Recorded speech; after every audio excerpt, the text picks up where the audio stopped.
Chutei alto. Em 2018, 27 deputados dos 513 deputados foram eleitos dependendo do voto direto. Eleito do que a gente entende de eleição, do tipo, o cara que mais ganhou Tu chegou voto... na urna e escolheu um cara, tá? Só 27 foram eleitos desse jeito que tu tá imaginando. Entendi. Porque quando tu bota o voto na urna, Sim. o que acontece não é Colegiado. computar direto pro deputado, computa pro partido.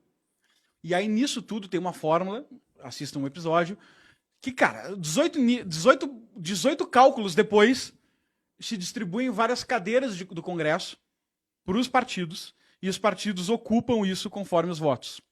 Isso significa que um deputado que ganhou, como é o caso que a gente mostra no episódio, um deputado que ganhou 128 mil votos não é eleito, às vezes, em detrimento de um deputado que ganhou 200 votos.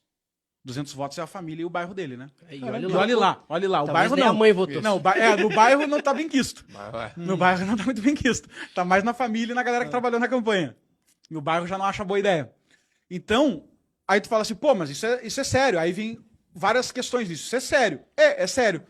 No Brasil, na eleição de 2018, 95% não foi eleito dependendo desse voto. 95% da política, do Congresso, dos parlamentares, foram eleitos com redistribuição de voto dentro dos partidos. Ou seja, a gente não escolheu essas pessoas.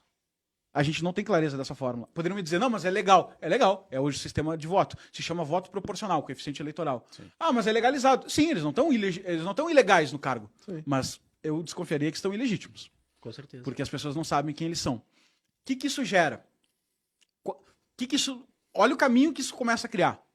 O caminho que isso começa a criar é: agora, o deputado não precisa de voto para ser eleito. Ele só precisa do quê? De uma boa aliança com o partido e de um bom arranjo partidário. Porque se ele tiver num partido em que vai ter um deputado como o Tiririca, que puxa 1 milhão de votos, significa que o Tiririca vai botar mais uns 6 candidatos com ele, que não precisam ter votos. Vão usar os votos do Tiririca para se eleger. Se ele tiver num partido que tem o Tiririca e o Celso Russomano, 2 pessoas famosas, quer dizer que o partido vai botar umas 12 pessoas para dentro. E aí é natural que se crie um incentivo de criar vários partidos. Porque em cada um desses partidos a gente bota um puxador de voto, e ele puxa outras pessoas com ele, e a gente bota parlamentares que não foram escolhidos pelas pessoas. E aí a gente cria uma casta de políticos que beiram a invisibilidade pública, como o texto fala ali, E que são dinossauros que ali, já estão vivem lá. dentro do Congresso, sem depender de voto, pegando fundão eleitoral, usando dinheiro para... O cara não conseguiu o voto, o cara tá lá dentro, ele fica lá dentro governando, votando, escolhendo pela população, aí sai o fundão eleitoral, que ele mesmo decide ter fundão eleitoral, ele fala assim, quero fundão. Aí ele vota o fundão eleitoral, sai o dinheiro, ele pega o dinheiro para fazer propaganda dele. E cria toda essa lógica cíclica de existir um grupo no parlamento que não tem representação popular e que governa em causa própria ou em causa do partido. O nome que a gente dá para isso é Centrão. Agora, o que significa 5% ser eleito? O quórum mais apertado, vamos falar de quórum de impeachment aí, tem que ter 25% para vetar, cara.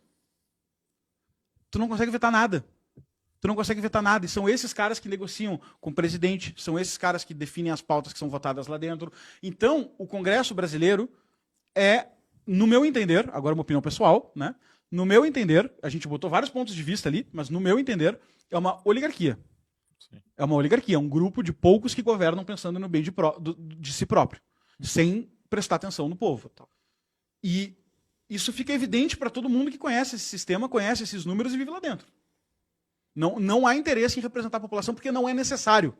Não existe vínculo entre o voto e o candidato. Só precisa que existam os puxadores de voto. Então, sabe aquele grupinho que tu conhece dos deputados? Porque a maioria tu não conhece, mas tem um grupinho que tu conhece. Normalmente esses são os caras que têm voto. Esse grupinho que tu tá imaginando agora, tá todo mundo pensando nos deputados agora. Normalmente esses são os que têm voto, por isso que você conhece. Que puxaram uma outra leva. Que puxaram uma galera que não tem voto nenhum.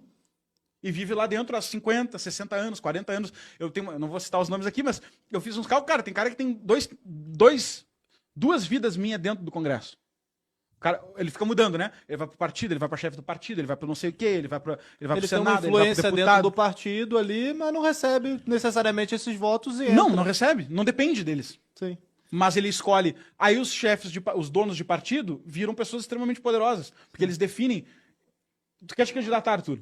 Eu falo o seguinte: olha, no meu partido tu vai ser eleito. O que que tu me dá em troca? Tu vai votar assim, tu vai votar assado, tu vai devolver o fundão? Como é que Vira tu vai uma fazer? moeda de troca Vira uma moeda ali. de troca. E até por isso, então, que cada vez mais é comum os caras pegarem uns famosos ou subcelebridade pra lançar o cara como... Exatamente. E aí tem uma pegadinha. Quando tu vota no Tiririca pra fazer um voto de protesto, tu tá caindo na armadilha do partido. Exato. Tem uma coisa desse Uai, seu app de vídeos curtos.